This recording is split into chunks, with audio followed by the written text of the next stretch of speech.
Hi guys, so while na ako sa car, nagkulot si Manang.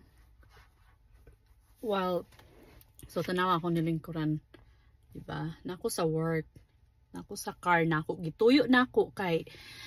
Hay, sumo na kayo makitag building. Kapoy bitaw guys, kanang formal kay kalingkod ba din sa car way makabuot inani maglingkod yaka, no, diba? So anyways, nag-record ko nga video para sa kuan lang, char lang. Okay, so nakoy chika. So, ako lang klarohon, no. Kuan ba kanang usahay manggod ang tao mag-assume, no, nga sa atong action.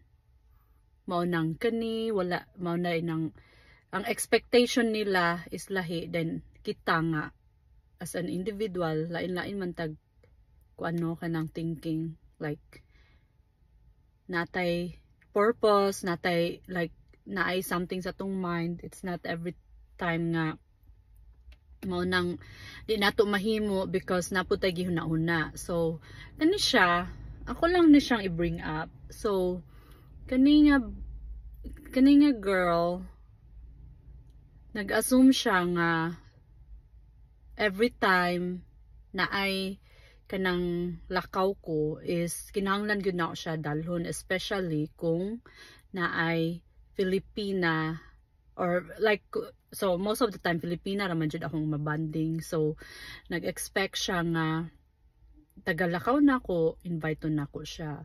Wala siya kay balo.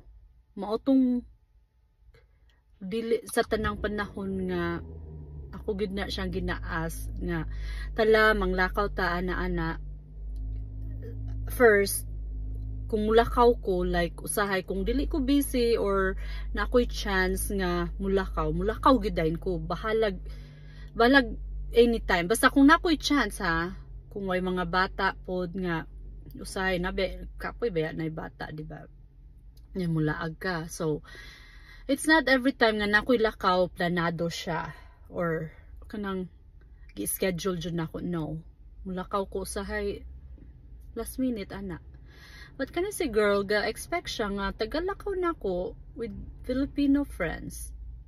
Kinahanglan jud nako siyang gi-invite.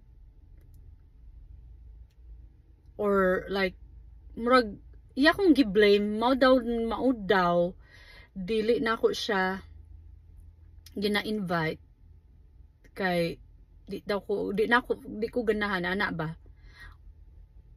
Girl, sa tinuod lang pod, kung wala lang yung ko na disappoint first impression nila sa imo, nga imong ba grabe ka kusog pa sa 100 miles per hour daw, dili na gikan nako, ha.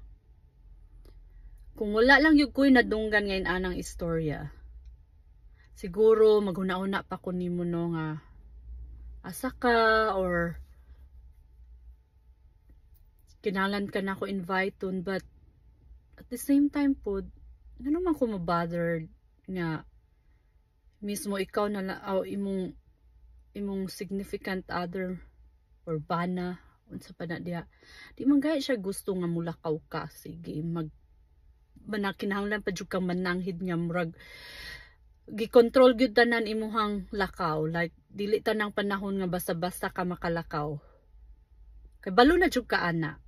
So ayaw pag-assume nga tagalakaw nako nga nay mga Pilipina ga-invite ko kay awa ko ga-invite kay di ko ganahan. No, first pa jud aside sa imuhang bana nga di mo sugot nga mulakaw ka or with kuan jud ka ng permission or depende asa paingon, di ba? Unya ako kay mulakaw ko kung walay schedule or kung kung pwede, hala go ana ra ko, di kay alangan naman kuan pa ko, no, mag effort pa ko nga hala mamugos pa ko, di ko gusto, di ko ganahan mamugos og tao. Once makaibalo na ko nga ang bana di mo sugot, dili okay sa ilahang nga ang ilahang kuan, ilahang partner is mulakaw diretso nga walay approval gikan sa iyaha o di unsa man na controlling, di ba? Nganuman dili na pwede na approval kinahanglan mananghid o dili na mananghid, muingon lang, magpahibalo mo na siya, dili kay mananghid. Okay? So, ayaw kong i-blame nga sa tanang lakaw nako, ingon ko nimo or naga-inform ko. Okay? So, maura to. Thank you for watching. Bye-bye. So, klarohon lang nato nga